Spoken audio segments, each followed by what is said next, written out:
Now that she was earning a good income in personal sales, my mother began to build a sales organization that operated throughout the state of Michigan under the trade name of Liberty Registry Company. Mother and I would see each other on holidays and during vacation periods. My second high school summer vacation was spent in Detroit. That's when I, too, learned to sell accident insurance, and that's when I started to search for a sales system for myself, a system that would never fail. The Liberty Registry Company office was in the old Free Press building. I spent a day in the office reading and studying the policy I was to try to sell the next day. My sales instructions were as follows. 1, completely canvass the Dime Bank building. 2, start at the top floor and call on each and every office. 3, avoid calling in the office of the building. 4, use the introduction. May I take a moment of your time? 5, try to sell everyone you call on. So I followed instructions. The first day I sold 2 policies, 2 more than I'd ever sold before. The second day 4, and that was a 100% increase. The third day 6, a 50% increase. And the fourth day I learned an important lesson.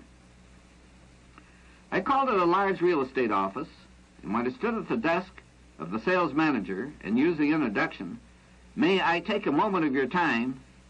I was startled, for he jumped to his feet, pounded his desk with his right fist, and almost shouted, "Boy, as long as you live, never ask a man for his time. Take it."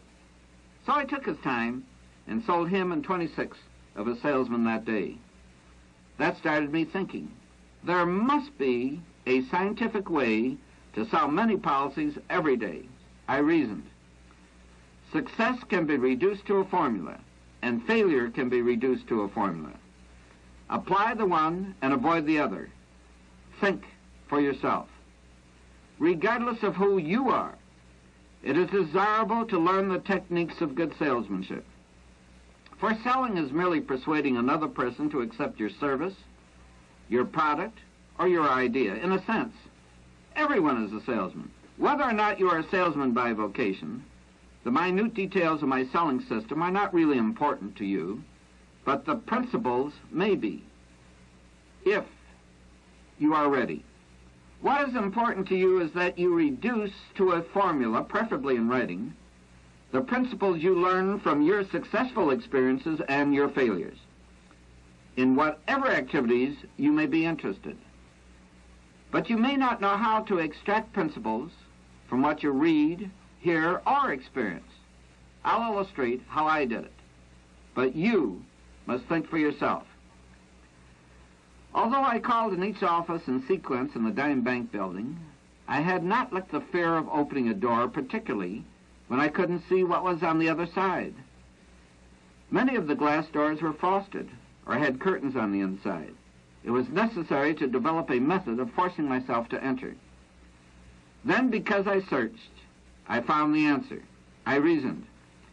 Success is achieved by those who try.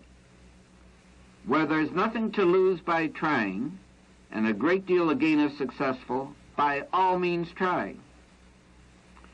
The repetition of either of these self-motivators satisfied my reason.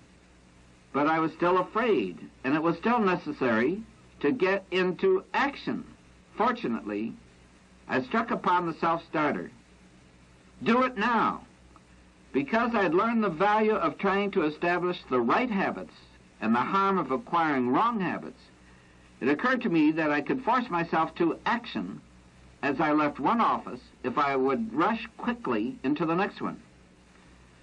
Should it occur to me to hesitate, I would use the self-starter, do it now, and immediately act on it. This I did.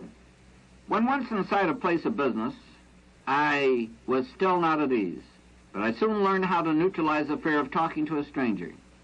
I did it through voice control. I found that if I spoke loudly and rapidly, hesitated where there would be a period, comma, or other punctuation, if the spoken word were in writing, kept a smile in my voice, and used modulation, I no longer had butterflies in my stomach.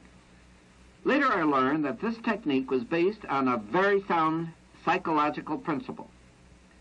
The emotions, like fear, are not always immediately subject to reason, but they are always subject to action.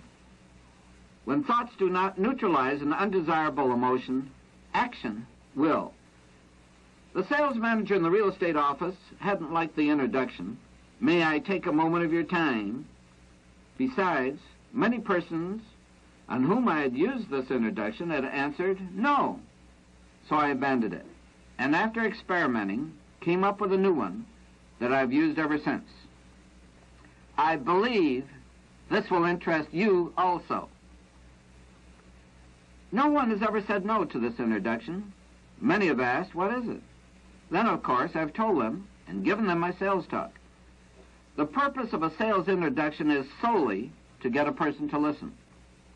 Know when to quit. Try to sell everyone you call on was one of the instructions my mother had given me. So I stayed with every prospect. Sometimes I wore him out. But when I left his place of business, I was worn out too. It seemed to me that in selling a low-cost service as I was doing, it was imperative that I average more sales per hour of effort. For it wasn't every day that I sold 27 policies in one place of business. So I decided not to sell everyone I called on. If the sale would take longer than a time limit I had set for myself, I'd try to make the prospect happy and leave hurriedly, even though I knew that if I stayed with him, I could make the sale. Wonderful things happened. I increased my average number of sales per day tremendously. What's more, the prospect, in several instances, thought I was going to argue. But when I left him so pleasantly, he would come next door to where I was selling and say, "You can't do that to me." Every other insurance man would hang on. "You come back and write it." Instead of being tired out after an attempted sale, I experienced enthusiasm and energy for my presentation to the next prospect. The principles I learned are simple. Fatigue is not conducive to doing your best work. Don't reduce your energy level so low that you drain your battery. The activity level of the nervous system is raised when the body recharges itself with rest. Time is one of the most important ingredients in any successful formula for any human activity. Save time. Invest it wisely. When you are talking to a person, look at his eyes. I was taught as a youngster. But in selling, I would look at a person's eyes, and he would often shake his head no. And more often, he would interrupt me. I didn't like this. It slowed me down. Soon I hit on a simple technique to avoid this.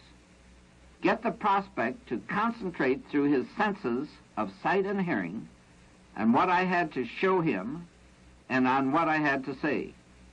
I pointed to the policy or sales literature and looked at it as I gave my sales talk. Because I looked where I was pointing, he looked too. If out of the corner of my eye I saw a prospect shake his head no, I paid no attention.